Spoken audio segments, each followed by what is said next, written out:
हमारे war room को phone गया था।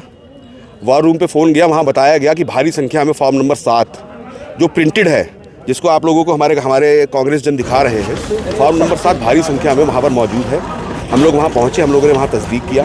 वहाँ 4 बूथ का जैसे लिफाफे हैं, पीले लिफाफे, उन लिफाफों में लगभग 600 की संख्या में फॉर्म नंबर 7 वहाँ मौजूद था, जिसमें जो फॉर्म पहले से प्रिंटेड था, नाम, पिता का नाम, उसका इपिक आईडी, सब कुछ उसमें पहले से प्रिंटेड था उस वोटर का।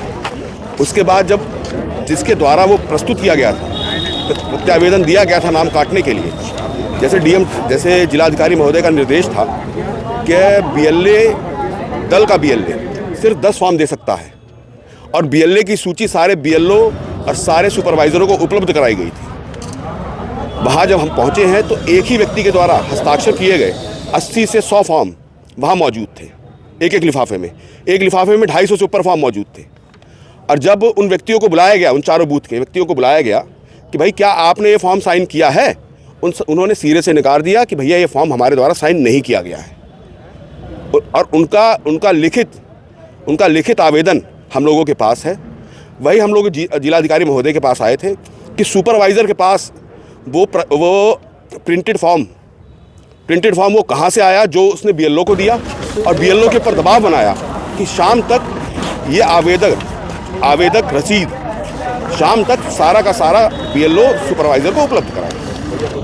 ये कहाँ से हो रहा है, कौन कर रहा है, इसके लिए उसके ऊपर तहरीर दर्ज होनी, मुकदमा दर्ज होना चाहिए, उसके ऊपर संवैधानिक कार्रवाई होनी चाहिए। और वो तो संत कबीर नगर के लोग इतने जागरूक हैं। मैं धन्यवाद देता हूँ उसरा शहीद के उन नौजवानों को जिन्होंने जागरूकता के साथ अपने वोट की चोरी को बचाया है। मैं धन्यवाद देना चाहता हूँ करही के नौजवानों को जिन्होंने जागरूकता के साथ अपने वोटों को बचाया, भरवलिया बूधन के लोगों को।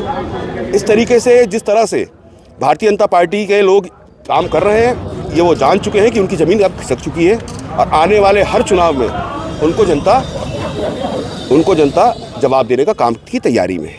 जिलाधिकारी से मुलाकात की, जिलाधिकारी ने क्या कुछ कहा? जिलाधिकारी महोदय ने आश्वासन दिया है कि हम जल्द से जल्द इसकी जांच करा के इसका मुकदमा दर्ज कराएंगे, और कांग्रेस कार्यकर्ताओं के द्वारा थाना दुधारा पे इसकी तहरीर दी जा चुकी है।